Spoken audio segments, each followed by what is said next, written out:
মানিকগঞ্জের সিঙ্গার উপজেলার বলধারা ইউনিয়নের জৈলা খালের উপর নির্মিত বেইলি সেতুটি এখন মৃত্যু খাদে পরিণত হয়েছে।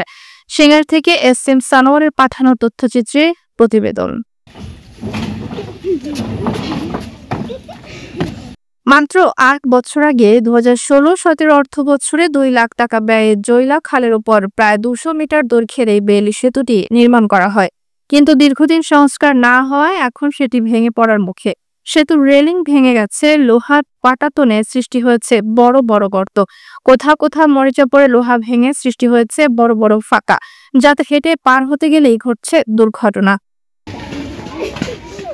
জৈলা সরকারি প্রাথমিক বিদ্যালয়ের ২ শতাধিক শিক্ষার্থী প্রতিদিন জীবনের ঝুঁকি নিয়ে পার হচ্ছে এই সেতু দিয়ে। প্রতিদিন স্কুলগামী শিক্ষার্থী সহ বিভিন্ন শ্রেণী পেশার শত শত মানুষ যাতায়াত করেন।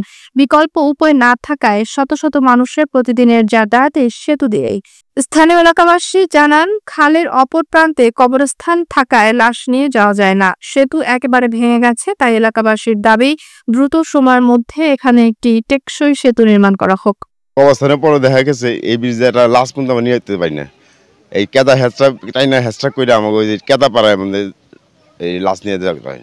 কিন্তু ১ বছর ধরে এটা ভেঙে গেছে, এটার কোনো সংস্কার হচ্ছে না। এবং এই ব্রিজটা পাশেই হলো সরকারি প্রাথমিক বিদ্যালয় এবং একটা কবরস্থান এবং ঐতিহাসিক একটা মাদ্রাসা, তার সাথে সংযুক্ত রাস্তা এবং ব্রিজ। তো হয়েছে এই ব্রিজটার এমন অবস্থা, এই স্কুলের ছাত্রীরা এখানে পারাপার হইতে হলেই পা ফসকে যায়, তারপরে এরা ক্ষত বিক্ষত হয়। আমি এদেরকে চিকিৎসা করি এবং এটা দিয়ে বর্তমানে কোনো সাইকেল হোন্ডা তো দূরের কথা, কোনো মানুষই চলাচল করা পারতেছে না। দীর্ঘদিন ধরে এটা অকেজ হয়ে পড়ে রয়েছে। সেতুর দক্ষিণ পাশে অবস্থিত জৈলা সরকারি প্রাথমিক বিদ্যালয়ে প্রতিদিন ঝুঁকি নিয়ে পার হতে গিয়ে ছোট ছোট দুর্ঘটনা ঘটছে শিক্ষার্থীদের। কারণ এই ব্রিজ দিয়ে প্রতিদিন শত শত ছাত্রছাত্রীরা পার হয়। পাশেই জৈলা সরকারি প্রাথমিক বিদ্যালয়ের শিক্ষার্থীরা প্রতিদিনই এই ব্রিজ দিয়ে পারাপারের সময় আহত হচ্ছে। কেউ আবার এলাকার লোকজন যারা পারাপার হচ্ছে তারাও আহত হচ্ছে। ইভেন কি আমিও মাঝে মাঝে আহত হচ্ছে। এই ব্রিজ দিয়ে প্রতিদিনই আমার আসা যাওয়া করতে, আমি সিঙ্গার থেকে আসি।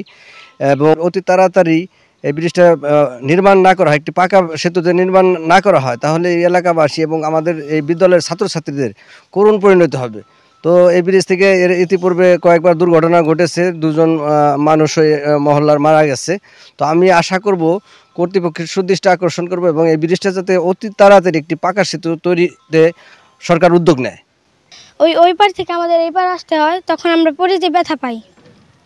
আমি কয়দিন আগেও পড়ে যাচ্ছিলাম, এই যে গ্রিল না ধরলে আমি নিচে পড়ে যেতাম। এর কারণে বলছে এই ব্রিজটা আমাদের জন্য ভালো করে দেন। গত পরশু দিনকে স্কুলে যাওয়ার সময় ব্রিজ থেকে পড়ে গিয়ে ব্যথা পেয়েছি, আর আজকেও আমি ব্যথা পেয়েছি যাওয়ার সময় স্কুলে। আমরা এটাই চাই যে এই ব্রিজটা নতুন করে বানিয়ে দিক, যে আমাদের জীবনটা এখন সংখ্যার মধ্যে আছে। তবে এ বিষয়ে উপজেলা নির্বাহী কর্মকর্তা কামরুল হাসান সোহাগ জানান, বিষয়টি প্রশাসনের নজরে এসেছে। এই ব্রিজের বিষয়টি আমাদের নজরে আছে। ওখানকার এলাকাবাসী আমাদের কাছে এসেছিল। ওই ব্রিজের পাটাতনে বেশ কিছু জায়গা ক্ষতিগ্রস্ত, তো এটি স্থানীয়ভাবে মেরামত করে দেওয়ার জন্য ওই সময়ই ইউনিয়ন পরিষদের মাধ্যমে করে দেওয়ার জন্য তাদেরকে ইউনিয়ন পরিষদের যিনি প্রশাসক ছিলেন তাকে দৃষ্টি আকর্ষণ করা হয়েছিল। ওনারা উদ্যোগ নিয়েছেন, খুব সম্প্রতি এই ব্রিজটি ইউনিয়ন পরিষদের মাধ্যমে সংস্কার করে দেওয়া হবে।